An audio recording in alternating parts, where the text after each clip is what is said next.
In the body of Christ, there should be firm grounding for maleness and femaleness while providing freedom and space for the diversity of what comes from being masculine and feminine. The first is a fixed compass. We are men and women. The second is simply a collection of ways people choose to live out their God-given personalities while still being guided by God's compass. In their unique expressions, they have much to contribute to the church in terms of gifts and talents and ministry. And we should not bind what God liberates. Second point is our biological destiny and its boundaries. Paul tells us that when a man and a woman unite in marriage, we are witnessing a mystery. There's something in the conjugal union that completes the revelation of God. God is both male and female in his qualities. In creation, those qualities were separated in men and women, and marriage and the sexual union of a man and a woman reunite what was separated at creation, so that we may see his full expression. In the Bible, there is no separation of sex and procreation. That is what God commands from the very beginning. Now, that does not mean that every sexual act should have the intent of procreation. There's pleasure too, but the sexual act should always be within a context where procreation remains a possibility. That context for Christians is marriage. And marriage in the Bible, spelled out in Genesis, is between a man and a woman. We are at the present time witnessing a cultural plethora of variations on this theme of marriage. There are same-sex marriages, threesome marriages, they're called throuple, and trans marriages as examples. All alternatives to the Genesis model will inevitably fail to bring together the mandate for intimacy connected with procreation. Same-sex marriages cannot produce offspring.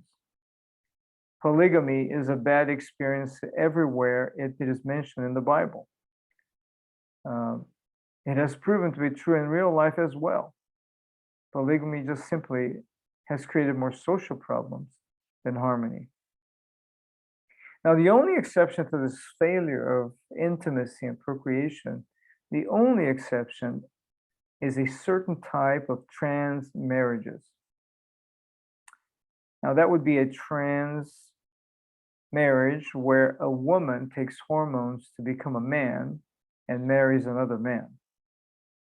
Now, at some point, the couple may decide to have a child.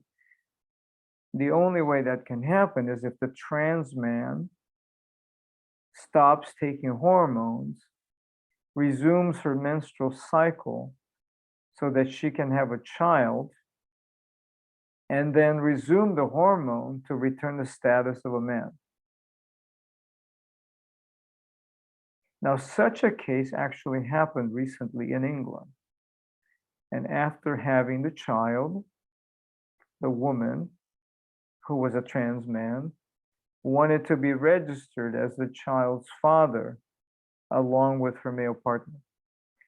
The court in England wisely declined, stating that fathers do not have uteruses.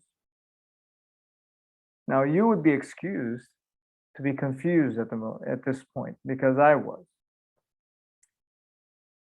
Now, regardless of all the current attempts at variations on marriage, the only one involving a man and a woman with her biological programming left untampered can bring both intimacy and procreation together as it was originally designed, which is the biblical mandate to be fruitful and multiply.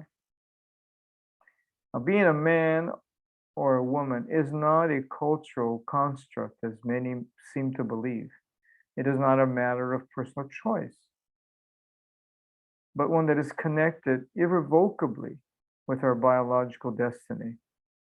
The sexual organs and reproductive roles of a man and a woman cannot be exchanged. People may choose to relabel themselves, as the transgender movement is doing, but the reality remains the same, even in the couple that I just mentioned. From our genes to our genitals, we are man and women.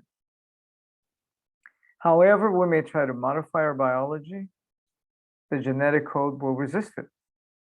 It is up to each one of us to submit to our God-given destiny, or to spend the rest of our lives fighting it. I say fighting it because the moment intervention stops, we naturally return to our genetic default. Now, Psalm 139 is instructive in offering us a different option. Instead of frustration and disappointment, we can choose to meditate, embrace, and be filled with wonder at the way that God has made us. For you formed my inward parts. You weaved me in my mother's womb. I will give you thanks, for I'm fearfully and wonderfully made. Wonderful are your works, and my soul knows it well. My frame was not hidden from you when I was made in secret and skillfully wrought in the depths of the earth. There's a unique, special, meaningful life in store for each one of us. A life that the Lord reserved for us from even before our days began. Although we may have unique physical, psychological, intellectual, sexual, gender challenges that we must face, and no one is fully satisfied with the way God made them, that is, the sinful nature in us, is the source of our discontent. But if we submit to His design, His wisdom, He will walk through all of it with us. In the process, He will renew our souls and bring to fruition the abundant life He has for us. And thirdly, I would like to talk about our broken image and the need for grace. The Bible helps us to look at our brokenness with eyes of hope and expectation of redemption.